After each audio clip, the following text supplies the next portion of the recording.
મોટા મેમ અને એનકા વર બાળકો છે અને 15 ઓગસ્ટ મિત્રો ધ્વજવંદન કરવાનું માટે બે રીત હતી.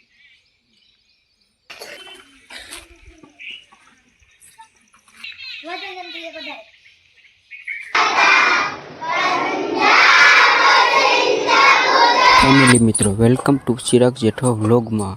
ફેમિલી કેમ છો બધા? મજામાં છો ને મજામાં છું. Welcome to my YouTube channel Chirag Jetho વ્લોગમાં. મસ્ત મારા મિત્રો આજે વાતાવરણ થઈ ગયું છે જોરદાર. તો ગુડ મોર્નિંગ અને સવારમાં પોરમાં આજે છે મિત્રો સાતમ. તો 15મી ઓગસ્ટ છે. તો ચાલો સાતમનો વ્લોગ ત્યાં પહેલાં મૂકેલો છે આપણે ગામમાં. અને આજે છે મિત્રો 15મી ઓગસ્ટ. 15મી ઓગસ્ટનું એ રીતનું શું છે એ તમને આગળ દેખાડ્યું. કન્ટિન્યુ ખાસ બ્લોગમાં બનાવી રહેજો. અને ખાસ મિત્રો ચેનલ પર મિત્રો પહેલી ફેર આવે તો ચેનલને લાઈક શેર અને સબસ્ક્રાઇબ કરતા જજો, જેથી મારા નવા વ્લોગ તમને જો મળે. સબસ્ક્રાઇબ કરી દેજો, જેથી તમારા ગામમાં કેવી રીતનું 15 ઓગસ્ટનો કાર્યક્રમ યોજાયેલો છે, કેવી રીતનું આયોજન કર્યું છે એ દેખાડું. તો ચાલો કન્ટિન્યુ બનાવી દેજો, સબસ્ક્રાઇબ કરતા જજો. તો અત્યારે મિત્રો ફાઇનલ આવી જશે નિશાળે અને અત્યારે મિત્રો 8:30 થઈ જશે અને ધ્વજવંદન બાકી છે. તો આજે આપણે અમારા ગામમાં મિત્રો 15મી ઓગસ્ટ છે જેનું આયોજન કરવામાં આવ્યું છે. અને 15 મિત્રો તો અત્યારે આપણે તો ગામના વડીલો બધા બેઠા છે, મોટા મેમ અને એનકા વર બાળકો છે અને 15મી ઓગસ્ટ મિત્રો ધ્વજવંદન કરવાનું છે એ રીતનું. અને નીચે પણ મસ્ત આયોજન થઈ ગયું છે. તો ચાલો ધ્વજવંદન કરી. તો ખાસ અને આપણે અહીંયા જો શિક્ષક છે બે અમારા.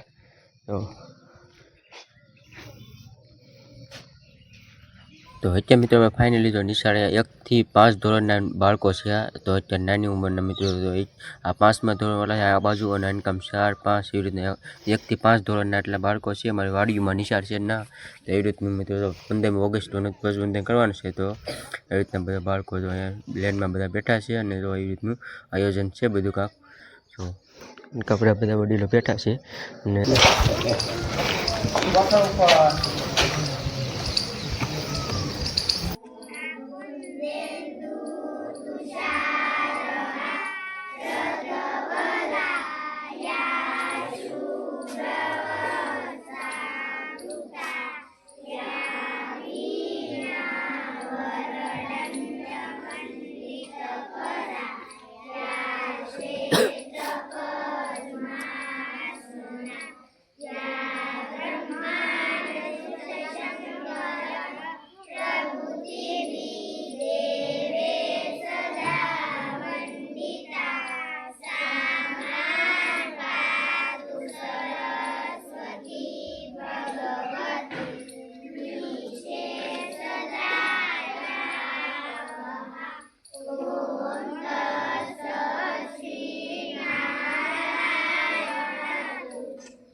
ઓગસ્ટ ભારતના ઇતિહાસ આપણે નજર કરીએ આપણે તો આપણને ખ્યાલ આવે કે જુદા જુદા શાસનકારોએ લગભગ 400 વર્ષ આપણી ઉપર રાજ કર્યું, આપણને ગુલામીની જેમ. આ બાળકો શ્લોક બોલ્યા ને એનાથી સાબિત થાય કે આપણી સંસ્કૃતિ હજી જીવે છે. આટલા વર્ષોના આક્રમણ પછી છે આપણી સંસ્કૃતિ હજી નાશ નથી પામી. ઘણા બધા શાસકો આવ્યા, જતા રહ્યા, છેલ્લે અંગ્રેજો આવ્યા, એ પણ જતા રહ્યા. દરેક લોકોએ આપણી સંસ્કૃતિને તોડવાનો પ્રયત્ન કર્યો. છતાં આ બાળકો એનું જીવતું જાગતું ઉદાહરણ છે કે દેશ ઝૂકને નહીં જમતા. બરાબર, કે આપણે આપણી સંસ્કૃતિ જાળવી રાખી. તમે હું બધા હજી આપણે રામને ઓળખીએ છીએ, કૃષ્ણને ઓળખીએ. આજ આપણી સંસ્કૃતિની મહાનતા છે. 1947 15મી ઓગસ્ટ આ દિવસે આપણો દેશ અંગ્રેજોની ગુલામીમાંથી મુક્ત થયો. ત્યારથી આપણે દર વર્ષે આ તહેવાર ઉજવતા આવ્યા. રાષ્ટ્રીય તહેવાર જેને આપણે કહીએ છીએ 26મી જાન્યુઆરી અને 15મી ઓગસ્ટ. બરાબર, આપણે ભાઈ એક નાનું એવું ઘર બનાવવું હોય તો કેટલી મહેનત પડે. બધાને વાત પૂછું છું, કહું છું, જણાવું. તો વિચાર કરો, આટલા મોટા દેશને આઝાદ કરવા માટે કેટલી મહેનત કરી.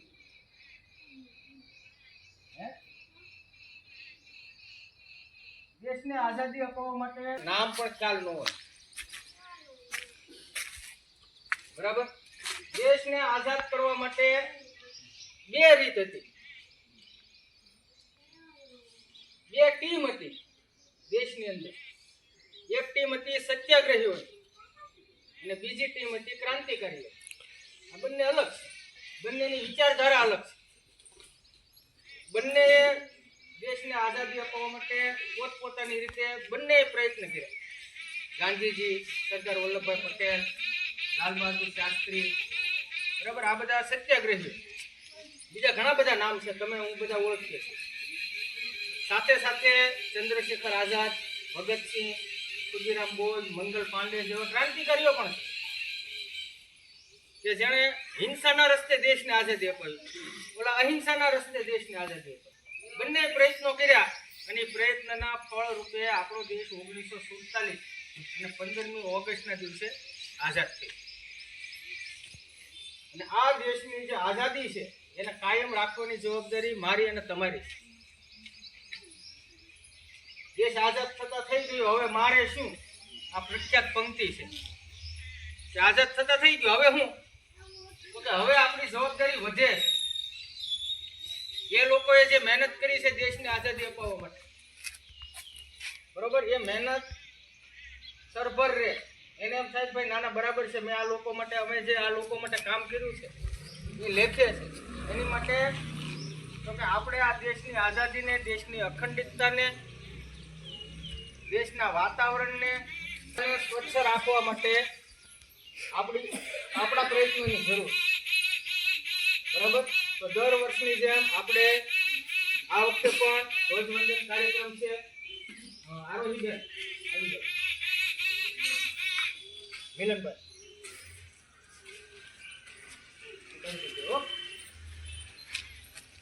એક આપણે ધ્વજવંદન કાર્યક્રમ દરમિયાન અને રાષ્ટ્રગીત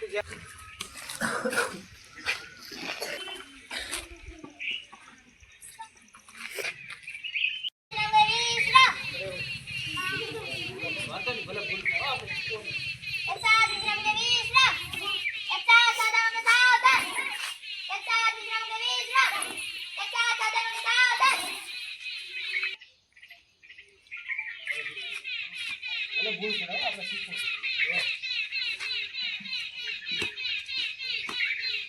વજન પ્રિય બધાય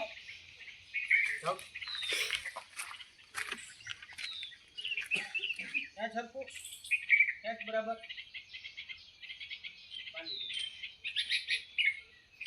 એકા સલામી આમ દો જૈસે थे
મિત્રો છે ને આપણે નિશાળ મિત્રો 15મી ઓગસ્ટનો મિત્રો કાર્યક્રમ પૂરો થયા છે મસ્ત મિત્રો. અત્યારે તો પરિષદ આપણે પરિષદ મિત્રો સેવડો અને પાર્લાની આપ્યું છે તો મસ્ત અને એ રીતનું કાંક 15મી ઓગસ્ટનું આયોજન હતું અને ધ્વજવંદન ને રાષ્ટ્રગીત મિત્રો કર્યું છે મસ્ત અમને પણ દેખાડ્યું છે અને ત્યાં કામ ને બધા આપણે વડીલો બેઠા છે તમે જોઈ શકો છો તો અત્યારે અને અમારે તો એ રીતનું ધ્વજવંદન આખો મસ્ત